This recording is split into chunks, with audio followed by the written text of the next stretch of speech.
Okay, so we just finished up renal cell carcinoma, which is the only form of renal cancer that we're addressing. We will see some different pathways for infection. Of course, you can just have a renal infection. It's going to, this is normal protective mechanisms. Sorry, I'm a little off. Normal protective mechanisms in your renal system, in your urinary system, you have a normal state of acidic pH of your urine. The fact that it's acidic is actually going to help prevent bacteria from surviving in that place. Bacteriostatic prostatic secretions from men. For women, there are glands in the distal urethra that secrete mucus. Micturition, the fact that urination happens one way. It's formed in your kidneys, it goes down the ureters, into the urinary bladder, and through the urethra into the external environment, means we're literally washing bacteria out. What we're going to see later with some of our infection pathways is reflux of urine. If there's something going wrong, that means urine can go back towards the kidneys. That's going to make infection more likely. So we'll see some of those scenarios going forward.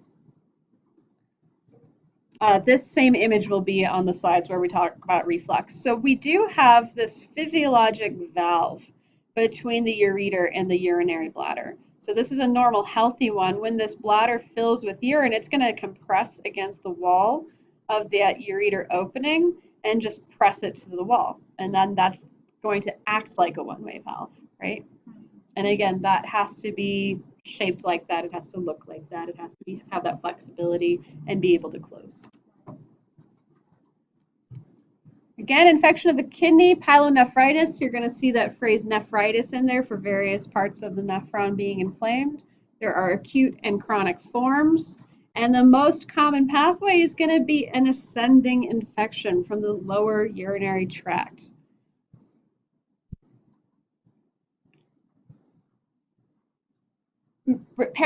Pregnancy is going to be a major risk factor.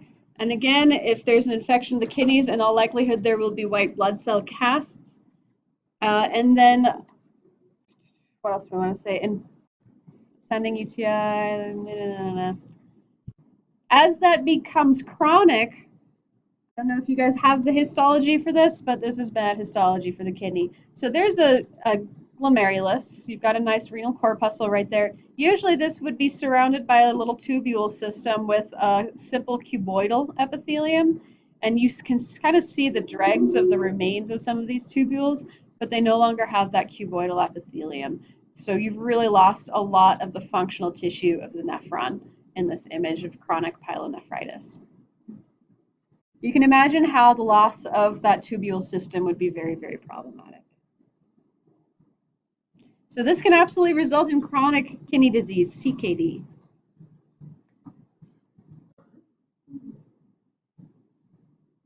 And of course, within the kidneys, you can have obstructive disorders. There's a few different names for these: renal calculi, renal lithiases, kidney stones, of course, being the colloquial form. Those stones can be within the calyces of the urine, or the kidney. Oh gosh, I'm great with words today. Within the calyces, minor calyces, major calyces, renal pelvis. We're going to see the sort of same deal in the digestive system when we get to gallbladders. If something's hanging out within the renal pelvis, yeah, it's a little bit of a problem. What we're really concerned about is a kidney stone traveling into the ureter, into the urinary bladder, into the urethra. That's when things get painful and start blocking. And of course, when you block things, you may cause urine stasis. And I know you guys had microbiome. So what happens when you leave some pool of fluid hanging around in the place for a long time?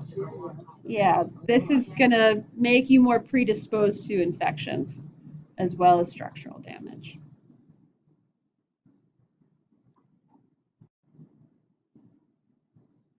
Okay, acute kidney injury. Moving on into chronic kidney disease. We've already seen one case of chronic kidney disease. Anything that hurt the kidney is an acute kidney injury. It's a very broad category. It's a sudden reduction of kidney function. It's going to disrupt your fluid, electrolyte, and acid-base balances. You're going to retain nitrogenous waste products. You're going to increase your serum creatinine, and you're going to decrease your GFR during an AKI. And I've kind of already covered this concept, but you can have an AKI from 3 sources. Pre-renal, that would mean the blood flow to the kidney is causing injury. Usually this would be like a blockage to the kidney. Intrarenal, we've already seen a number of intrarenal disorders. And then post-renal would be ureters, urinary bladder, or urethra. And again, to re-emphasize this concept, it's kind of like the pre-renal, renal, and post-renal.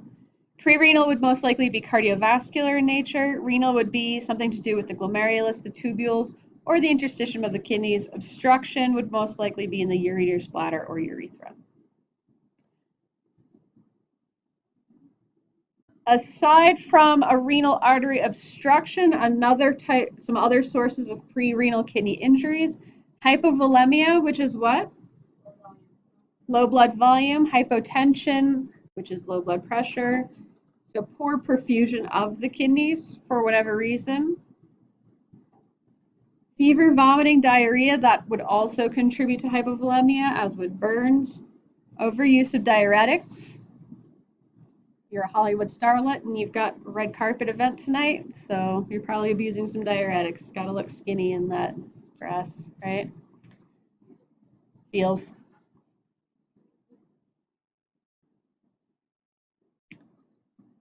Post-renal, it could be an obstruction. Maybe there's a kidney stone in the collecting system distal to the kidney, in the calyces, in the pelvis.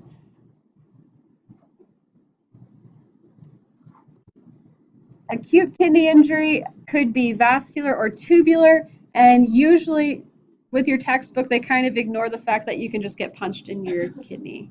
Yeah.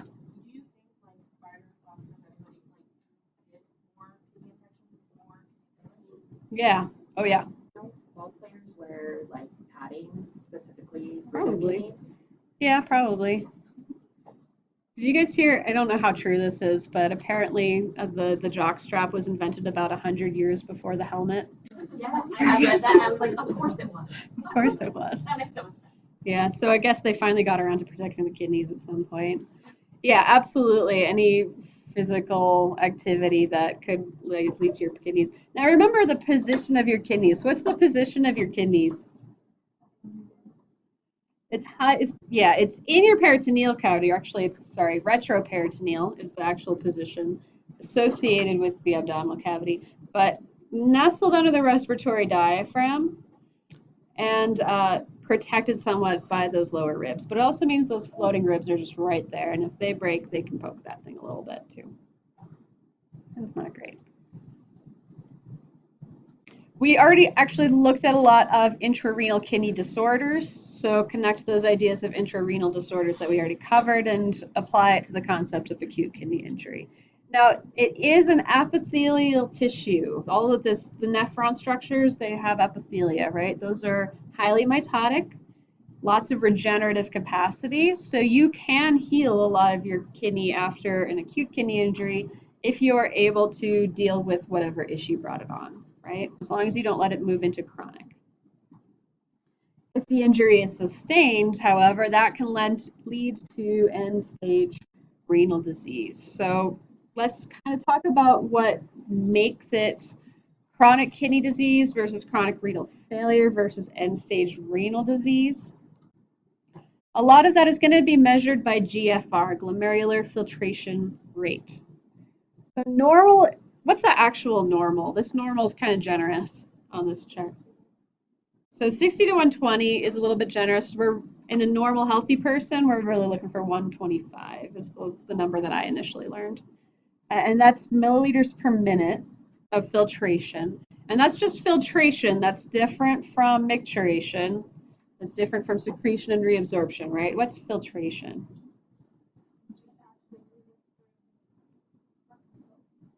Just the renal corpuscle, so just the glomerular filtration. That's filtration. So filtrate is that fluid that's in the renal corpuscle, in the capsular space, and then it's going to go through a process of secretion and reabsorption, right? So under 60 milliliters per minute, we'll call that kidney disease, and under 15 milliliters per minute, we'll call that kidney failure. And those are numbers you're actually going to want. Probably. If you don't need it in here, you're going to need it somewhere else. Yep. 60 to 120 milliliters per minute would be considered normal. 60 to 15 would be considered chronic kidney disease, and 15 or below would be kidney failure.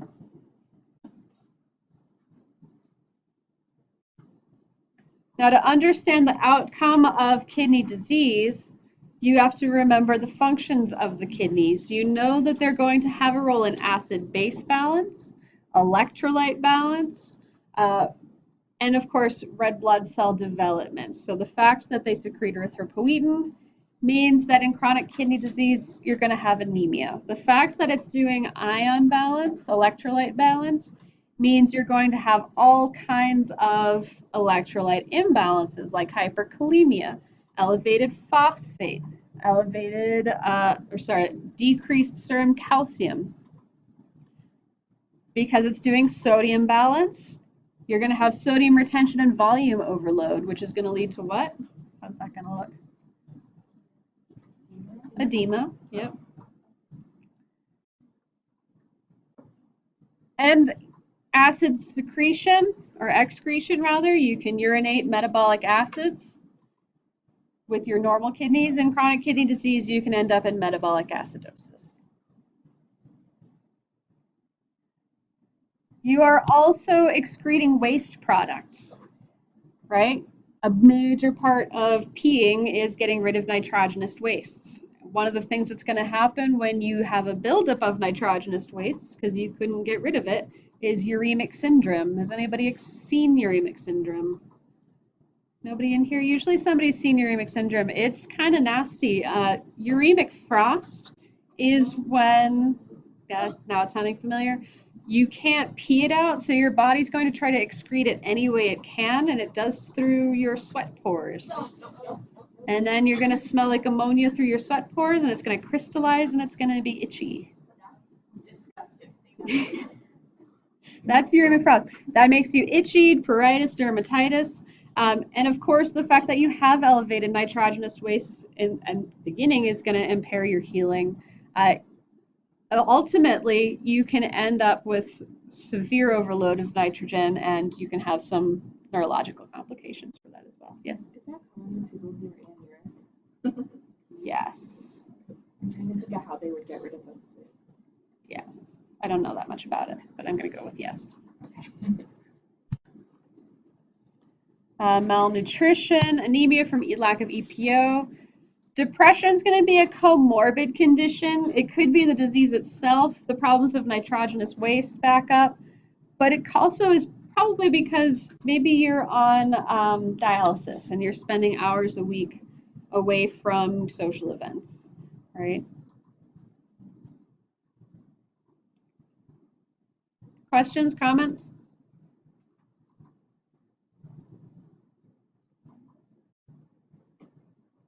Then we'll move on to the lower urinary tract.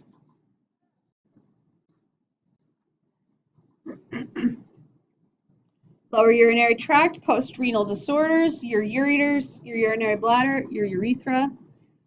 And you do have urinary sphincters. You have two sets. You have voluntary and involuntary. Internal is involuntary, external, thank goodness, is voluntary, right? We have some control.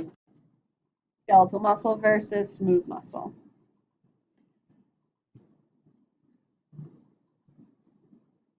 There can be micturition disorders, a problem with urination. Voiding dysfunction, congenital, neoplastic, infectious, inflammatory, gesundheit, or obstructive. If somebody is having complications with urination, it could be a disorder of the lower urinary tract. It could be related to the autonomic or peripheral nervous system. Again, you do have voluntary and involuntary sphincters associated with this. So it could be related to spinal cord injury, spinal cord deficiency. Urination is a reflex. The word I'm looking for is reflex. So all of that autonomic innervation can become impaired as well. That having been said, incontinence is not a normal part of aging. If somebody is incontinent, there is something wrong. Ideally, something we can treat. Not always, but sometimes.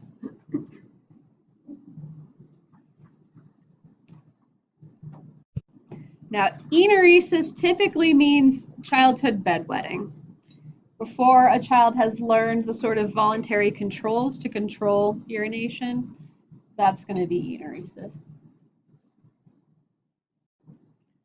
Something I've been getting at for a while is the concept of vesicoureteral reflux. That's going to be where the physiologic valve between the ureter and the urinary bladder is compromised for some reason. It's an incompetent valvular mechanism at the ureter-bladder junction.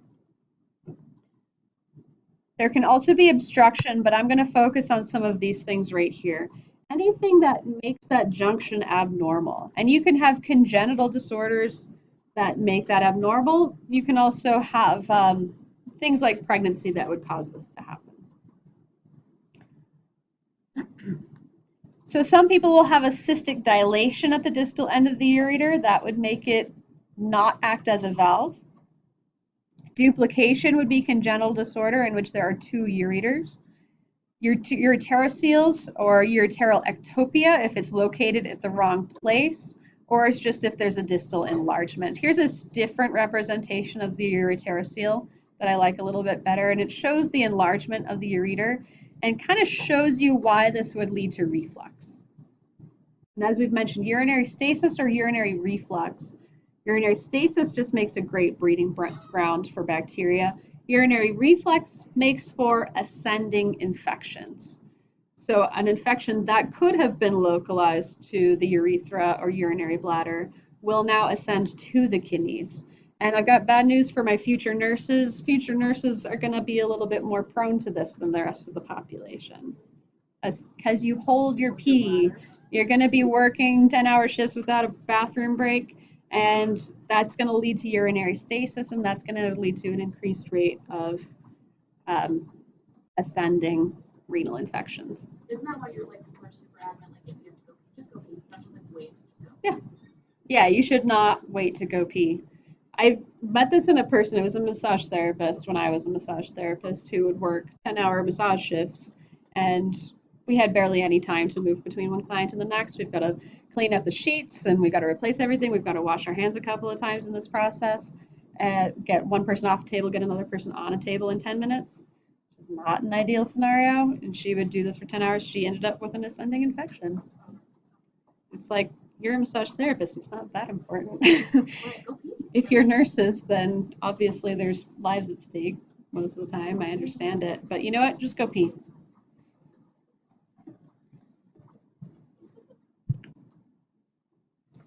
Okay. Bladder cancer, again, more neoplasms. I don't really have a lot to add to this. A lot of it is related to the urothelium, that transitional epithelium that's unique to the urinary bladder and parts of the urinary tract. And it may be completely asymptomatic, or it may just be painless hematuria that manifests. Maybe just urinary urgency is present. Yeah, what's up? And then even with like male nurses, since the urethra is so much longer, it's going to take a long time for them to have like an ascending infection. Absolutely, yeah. Women are going to be much more likely to have an ascending infection from the urethra because of that anatomy, because of the proximity of the urethral opening to the rest of the structures of the perineum. Yeah.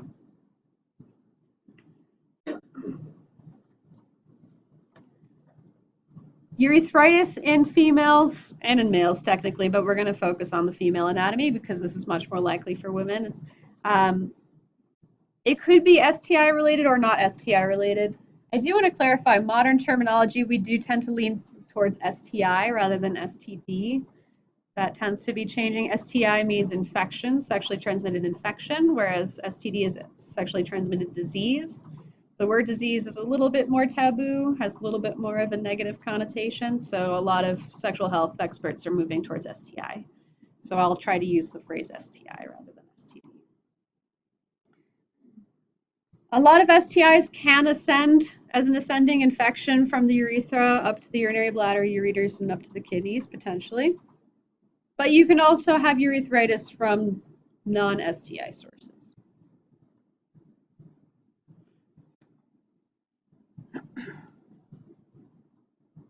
And then, of course, cystitis would be inflammation of the urinary bladder.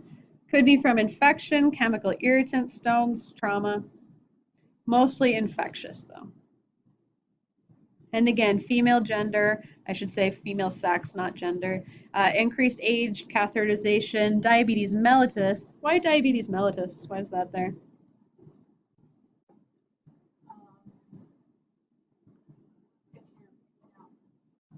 Yeah, if you're peeing out glucose. It's a yummy snack for bacteria.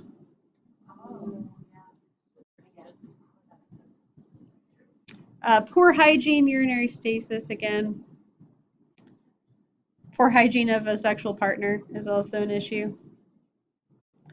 And that brings us to reproductive. Any questions about renal? There's a lot going on there. What's up?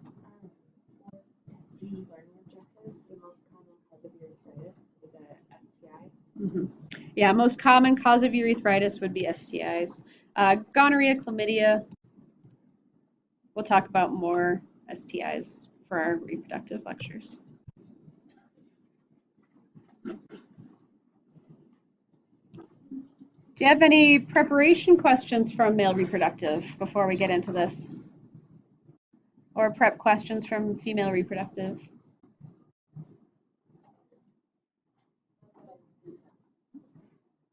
Do we want to watch that hymen video before we do anything else? So we just watched the video, Adam Ruins Everything the Truth About Herpes, just for fun.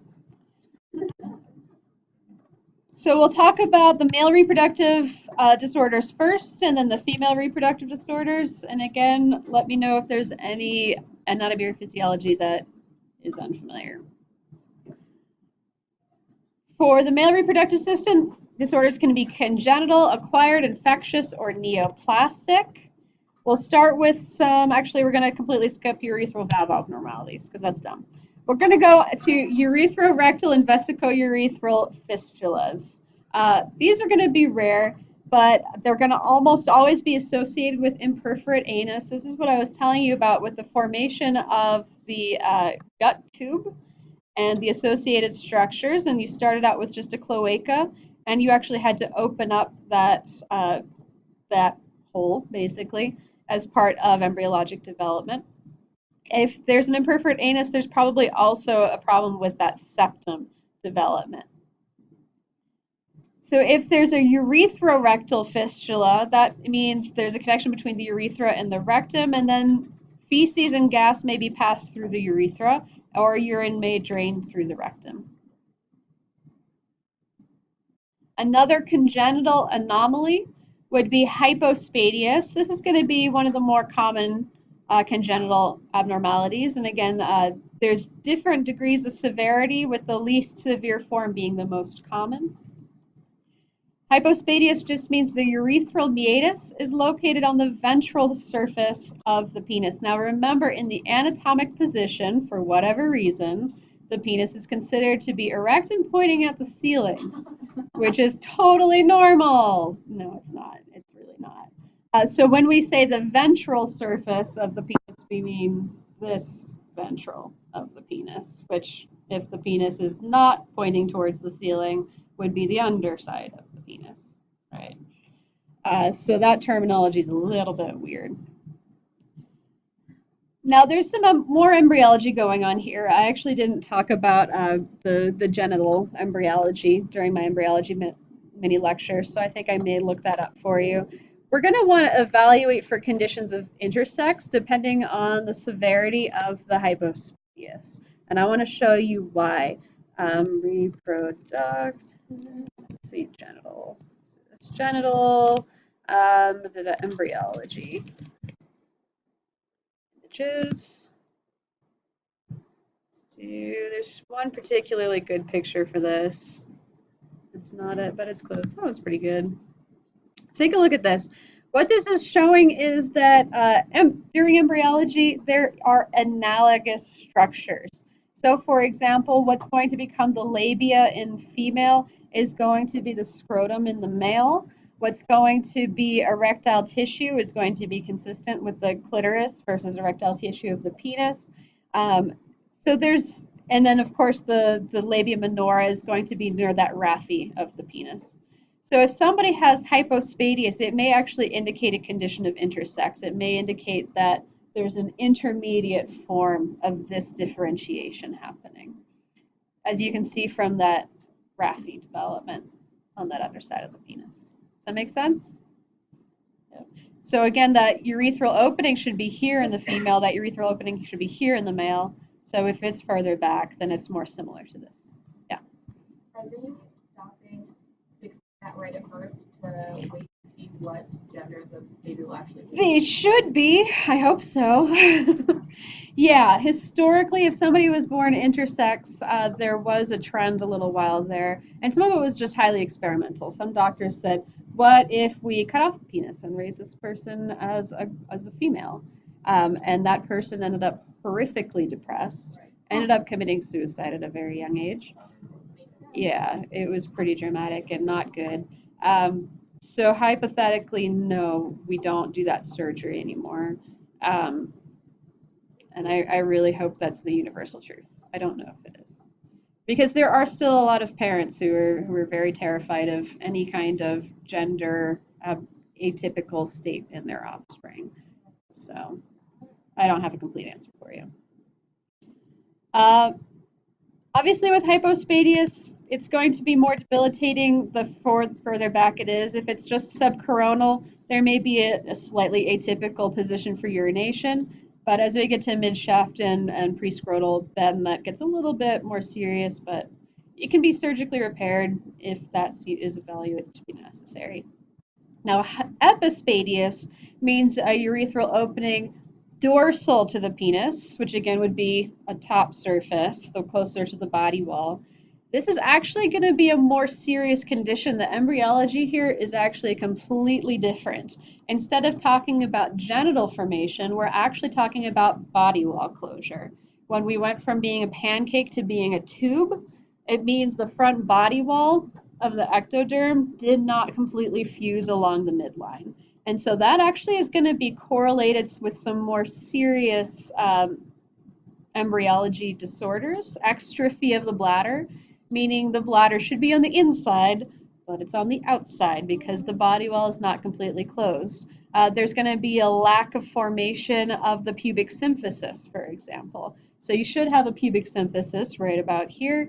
In this epispadias, there's an absent pubic symphysis. It means that the ventral portion of the pelvis simply did not form completely. That's body wall closure as well. That's part of your body wall structure. So hypospadias is by far the more debilitating and serious embryological condition compared to hypospadias. There's probably not going to be much of a voluntary urinary sphincter, so this can also lead to urinary incontinence. And there may be staged surgical procedures that could correct this. There's about to be a goofy picture. I'm just going to warn you, it's a sea worm. It's from the ocean. It just has a common naming convention with priapism, so I thought it was funny when I was coming up with this stuff. It's called a priapidula, is what this guy is called. That's why I included him. Anyway, a priapism is a painful, persistent erection due to engorgement with blood.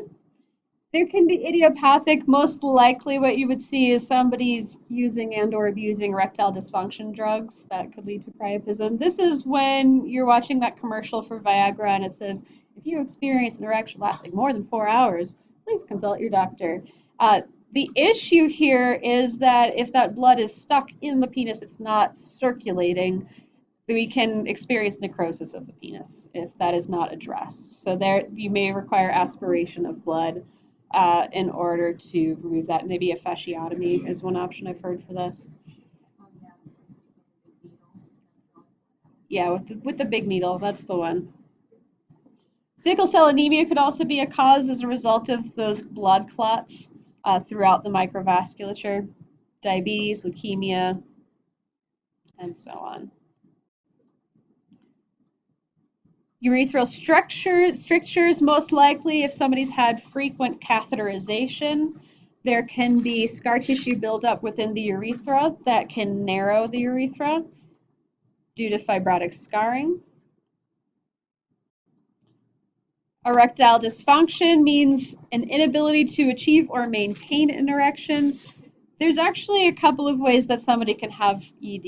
It could be what we say psychiatric, psychological, or it could be physiological. When it's physiological, usually it's cardiovascular in nature. So, of course, the nature of the erection is going to be autonomic innervation and vasodilation. So if there's a problem of blood flow to the penis, that's really going to be the main cause of that. So with somebody having a physical cause for erectile dysfunction, we would evaluate their cardiovascular health first. That would be the priority. For psychological things, for psychiatric issues, it would probably be related to adolescent trauma is the general argument for that one. There are tests that can be done to determine if it's physiological or psychological. I do want to enter a little caveat there. For everything psychological, there is something physiological happening. It's the physiology of your brain. So I don't want to say it's all in your head. There's no such thing as that's all in your head. That's just like saying hepatitis is all in your liver. Like, it's an organ, and there's something wrong with it.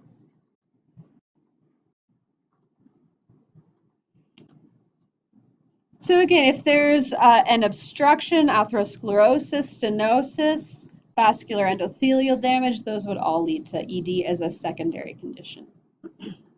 Also some endocrine issues, luteinizing hormone, testosterone, prolactin.